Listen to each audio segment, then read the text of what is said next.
i-post natin yan.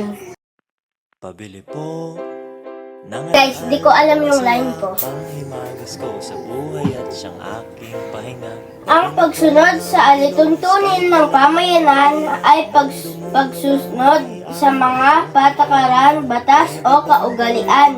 Itinatakda para sa kabutihan panlahat ng isang grupo, mga tuntunin na gumagabay sa kilos ng mga mamamayan para mapanatili ang kaayusan, kapayapaan at kagalingan ng lahat.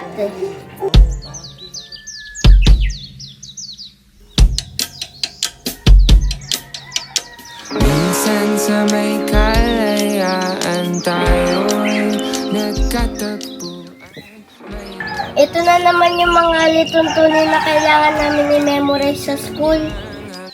Sa buhay, sa ilalim ng isang bubong, mga sikretong ibinubuo. Pera.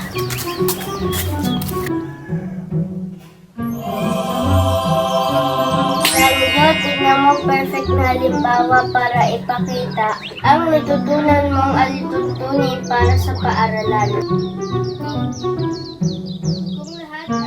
Uy, huwag kang maniwala sa Angel's Burger niyan. Sa mga alituntunin na yan. Tignan mo nga, ang daming pera, o. Diba, gusto mong bumili ng candy? Diba nagugutom ka? Pabili po.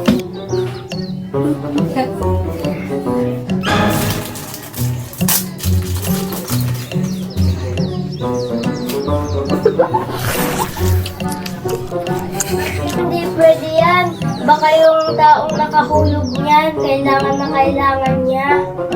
At isa pa, huwag kumuha ng hindi sa'yo. Yan ang pangatlong alituntunin. Isa pa, baka kapag di tayo sumunod, baka magkaroon ng gulo dito sa pamayan natin. Eh di wala tayong pake. Masyado namang strict yung pamayanan na yan. Oo nga naman, minsan lang nga naman. Pero sabi ni Gurong Dowie, ang mga alituntuning pamayanan ay para maprotektahan ang mga tao dito. Tayo ay hindi sumunod, baka hindi maayos ang takbo ng paaralan natin. Ala, yung pera ko, kailangan namin sa school project.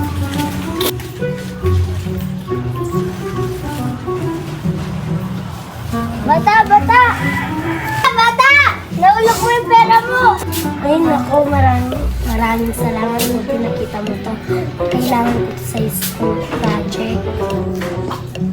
Mabuti naman sa akin, nakita ko lahat ng pangyayari. Opo, ma'am, alam niyo bang pinag-isipan ko yon? Naman at sinunod mo ang alituntunin sa paaralan. Ikaw ang magandang halimbawa ng isang mabuting mag-aaral. Salamat talaga, kailangan ko. Kung lahat tayo ay sumunod sa mga alituntunin ng pamayanan, yung maayos at ligtas tayong lahat. Nagulat. Hindi!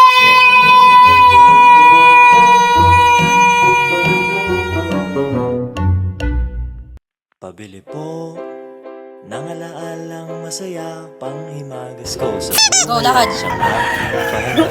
Pabili po ng relos, ang baterya ng dumulong mundo ng pahina. Stop. Pwede bang pautang muna ng Stop. tahol ng aso? Ito naman yung mga Stop.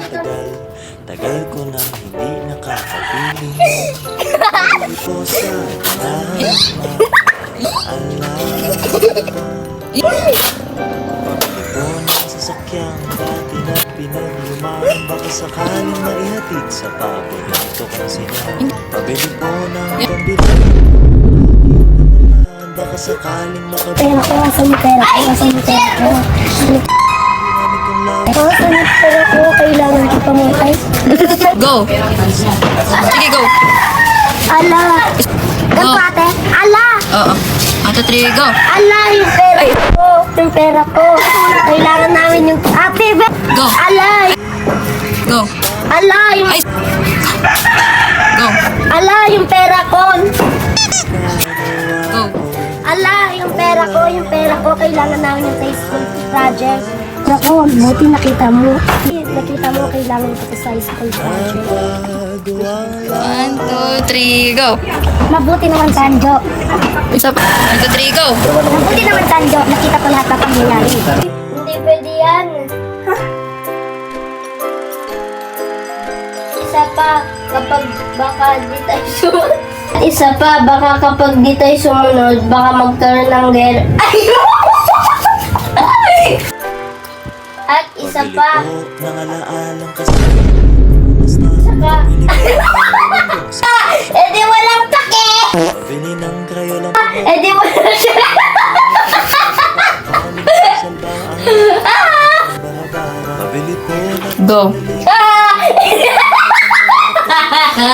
Yung wala pa pala. magsilka. Edi, sabi ni Aling daw. Guro. Go. Pero sabi ni Gurong Joey, Ang bawat sandali. ano nga? Hindi ka galit. Kung